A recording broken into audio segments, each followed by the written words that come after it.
Semuanya, perkenalkan nama saya Siti Fadila dari Program Studi Pendidikan IPA Fakultas Matematika dan Ilmu Pengetahuan Alam Universitas Negeri Semarang.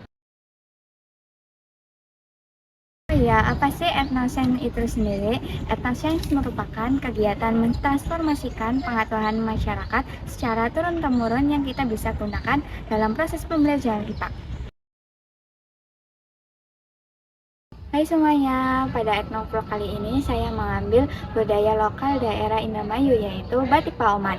Batik Paoman atau batik Dermayon adalah batik dari Indramayu yang memiliki ciri khas motif pesisir dan dipengaruhi oleh budaya motif Tiongkok. Sejarah batik Dermayon berasal dari nama Indramayu yang pada masa lalu yaitu Dharma Ayu. Oleh orang Indramayu biasa disebut dalam keseharian menjadi Dermayon atau Dermayuan yang berarti gaya khas Indramayu.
Ya, sebelumnya perkenalkan nama saya Fadila.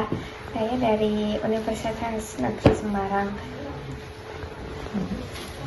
Nah, yang pertama Bu, jenis kain batik apa yang diproduksi di sini? Kainnya macam-macam. Kainnya tuh Samporis, Rimisima, ada Sutra, ada itu. Tergantung pemesan ya. Kalau masalah kainnya.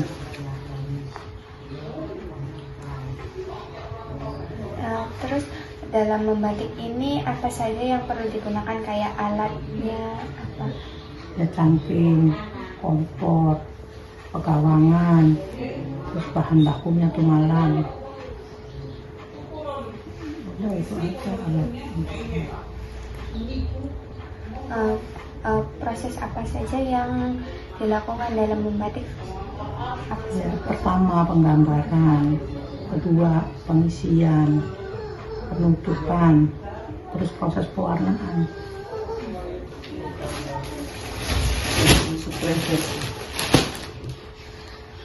Sebelumnya asal usul batik Paoman ini seperti apa Bu?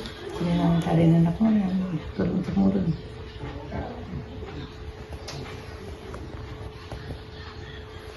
Kalau memulai usaha batik ini sejak tahun berapa sekitar? Lama ya.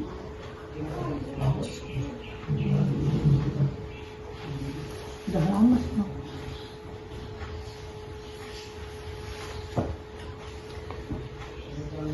Kalau jumlah karyawan di sini ada berapa? Kalau yang menetap di sini ada 5, tapi ada sebagian yang di bawah pulang ke rumah.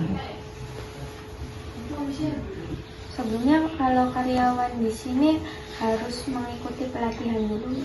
Enggak, karena yang pasti udah pada bisa sih, udah pada bisa. Jadi tinggal kerjaan sebenarnya. Berarti usaha batik di sini turun temurun dari keluarga. Iya.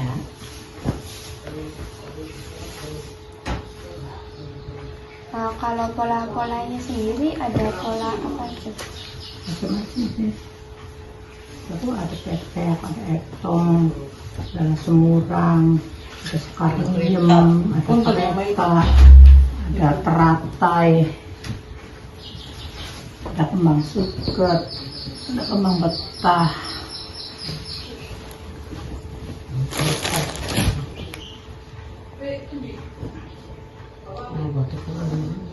Kebanyakan kalau hewan laut. Nah, hewan laut, hewan darat juga ada. Kayak sekarang kan motifnya tuh dimodifikasi. Jadi yang banyak sekarang tuh misalnya dimodifikasi, misalnya kayak mangga gitu. Misalnya kalau khas Indramayu mangga, karena di sini kan daerah pantai, ada ikannya, kadang-kadang ada yang kayak gini tuh, ada mangganya, ada ikannya, pokoknya. Jadi kadang-kadang ada yang bukan khas Poman aslinya gitu. Kalau yang kadang gini kan Poman asli ada namanya gitu ya. Tapi kadang-kadang sekarang kesana tuh misalnya buat seragam Pemda atau gimana, kadang-kadang dia bawa gambar sendiri gitu. Kadang-kadang bawa gambar sendiri. Dari zamannya Bupati Ibu Ana sampai sekarang Ibu Nina juga punya motif sendiri gitu, buat seragam itu. Jadi kita tinggal mengikuti aja. Iya. Jadi bukan asli khas yang kayak ini lah, ada namanya kan kembang bunda misalnya gitu. Sekarang mah pemesan tuh kadang-kadang minta dia dimodifikasi sendiri gitu.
Tadi kan sudah melihat proses pembuatan batik.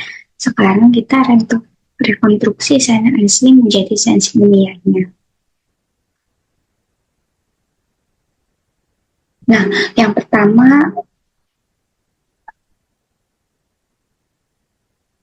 ada filosofi membatik yaitu ambotik, terdiri atas kata amba yaitu menulis dan nitik yaitu titik, yang maknanya menulis titik-titik yang jumlahnya banyak kepada sebuah kain. Kegiatan ini menggunakan lilin malam yang merupakan senyawa kimia kompleks. Nah, keterkaitan dengan materi IPA-nya yaitu unsur. Ada juga nemblok atau ngemblok, merupakan proses menutup sebagian atau seluruh kain batik dengan malam agar kain dapat bermotif sesuai yang diinginkan menggunakan canting. Nah, keterkaitan dengan materi IPA-nya yaitu unsur dan senyawa. Ada juga canting. Canting merupakan alat yang dipakai untuk memindahkan atau mengambil cairan yang khas digunakan untuk membuat batik tulis. Nah, canting tersebut terbuat dari logam tembaga atau kuningan yang dapat menghantarkan panas. Nah, keterkaitan dengan materi IPA-nya yaitu unsur. Ada juga gawangan. Gawangan sendiri berfungsi sebagai alat pelengkap yang berguna untuk memudahkan para membatik saat menaruh kain di tengah-tengah. Pada proses membatik, gawangan terbuat dari kayu yang mengandung unsur karbon. Nah, keterkaitan dengan materi IPA-nya yaitu unsur. Ada juga obat warna. Obat warna sendiri merupakan pewarna yang digunakan dalam membatik yang terdiri dari bubuk warna dan air. Bubuk warna dan air merupakan cairan yang homogen. Keterkaitan dengan materi IPA-nya yaitu campuran. Ada juga banyu hangat. Proses pencampuran pewarna menggunakan banyu hangat atau air hangat berfungsi untuk melarutkan bahan secara merata. Nah, keterkaitan dengan materi IPA-nya yaitu campuran.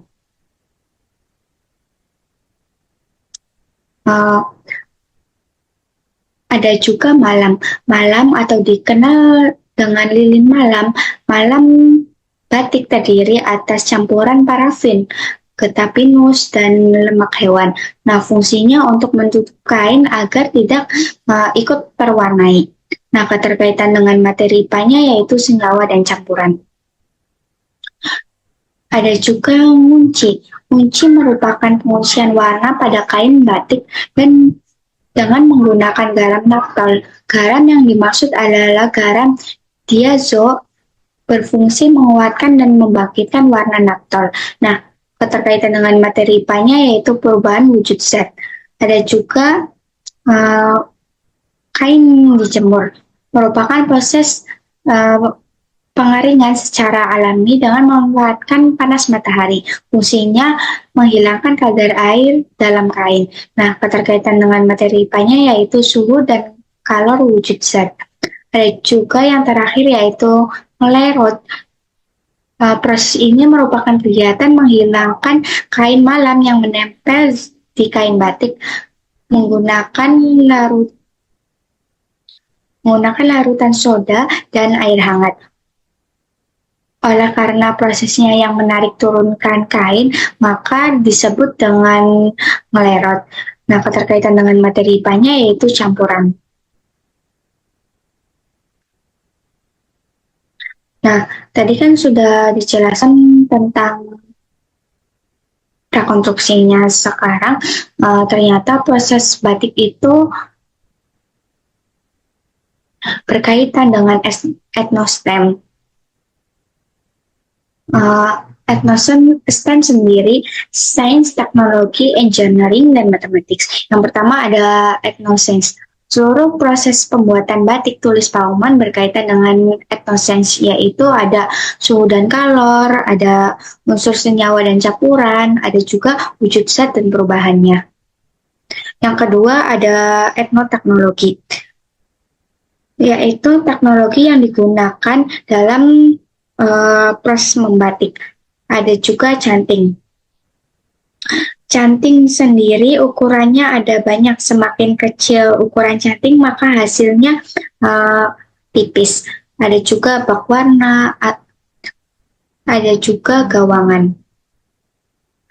Yang ketiga ada ethno-engineering. Contohnya pada desain batik Pauman dan alat canting. Desain canting ada beraneka macam, serta desain dalam pembuatan batik juga ada beraneka macam, dikaitkan dengan kebudayaan Pauman dan kebudayaan daerah masing-masing. Yang keempat ada ethnomathematics. Proses pewarnaan merupakan komposisi bahan pewarna yang tepat agar menghasilkan batik yang berkualitas. Nah, tadi kan sudah dijelaskan tentang rekonstruksinya dan keterkaitan dengan etnostemnya. Sekarang kita diskusikan. Setelah mengenal pembuatan batik Pauman serta rekonstruksi sainsnya, ternyata produk batik menghasilkan limbah cair.